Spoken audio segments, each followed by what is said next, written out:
Magandang araw po sa inyong lahat. Tagalog no Oshira Sedes, Yamasta Melinda Tomoshimasu. Lisa Onoda desu, yoroshiku onegaishimasu. Onegaishimasu din sa'yo, Lisa. Ang init ngayon, ano? Yes, totoo lang. Okay, di may inasang. Ito po ang aming mga impormasyon sa araw na ito at mauuna na ako, Lisa, Yes. uli. Tungkol po ito sa Samemo. Alam po ba ninyo kung ano yung Samemo? Yan po yung mga impormasyon sa iba't ibang wika sa mobile phone, ano? Yes. So, irehistro daw po natin yan. O, yung tinatawag nating Tagenko, Ketai Mail, Samemoto, Rokusho, Tiyu Koto desu.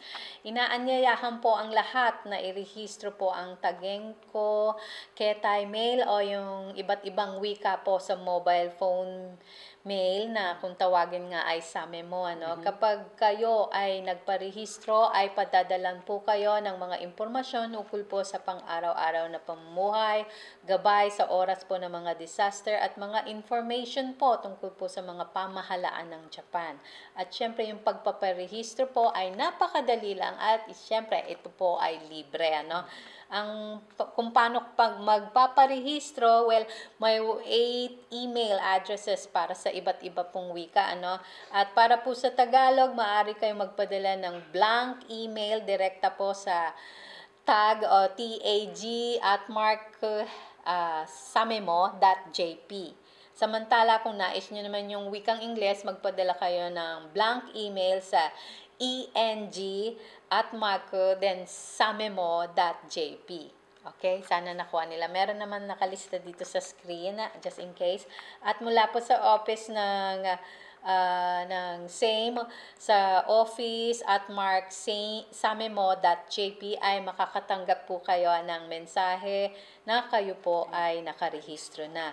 At syempre yung sistemang ito po ay mula po sa suporta ng samahang Zaidan Hoshin Jichi Sogo Center sa Takarakuji Fukyu Koho Jigyo-hi. Ayon. At para po sa iba pang mga information, makipag-ugnayan po kayo sa Shizuoka City Association for Multicultural Exchange o yung tinatawag nating SAME sa telepono bilang 054-273-5931. At syempre, pwede rin po sa email through office@marksamenet.jp. Ayan po. At syempre, para naman po sa iba pa naming mga impormasyon tungkol po ito sa mga disaster, yung mga pag-iingat or Jishin ni Sunaite 1.2 advice, ibibigay naman po sa atin ni Lisa. Maraming salamat, Melinda. Ito po tungkol sa display sign ng sea level at evacuation building para sa mga tsunami daw. Sa wikang Hapon po ay Kaipatsu, Hyoji, Hyoshiki, to tsunami no hinanbiro. Ito po tungkol sa ang display sign po ng sea level o ang Kaipatsu, Hyoji, Hyoshiki ay sticker o display po ukol sa mga sea level. Ang sea level po ay ang taas ng karagatan mula sa surface po. Ang display na ito ay nakapaskil sa mga malalapit na karagatan at poste ng Shizuoka City. Malaking tulong ito kung sakaling mayroon daw po ng tsunami. Nakasulat ang display na ito sa wikang Japanese, English, Chinese, Korean at Portugal. Ang pangalawa naman po ay yung evacuation building para sa tsunami. Ang evacuation building para sa tsunami o ang tsunami hinanbiro ay nakatayo po sa malapit sa mga karagatan. Maaari ninyo magamit kung sakaling kulang daw po ang oras ninyo para tumakbo kung may tsunami.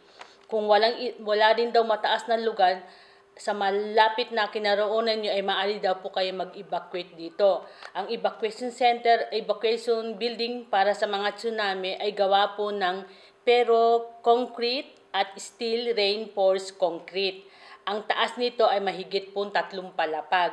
Sa loob po ng Shizuoka City ay may 111 na evacuation center para sa mga lugar kung saan may mga evacuation building para daw po sa tsunami ay maaaring tumuhay lang po tayo sa homepage na nakatalaan po ngayon sa screen.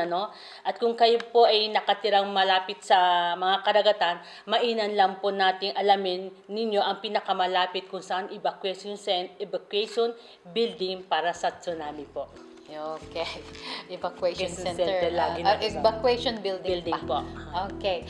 At yan po ang buod na impormasyon namin sa araw na ito. Magandang araw po sa inyong lahat.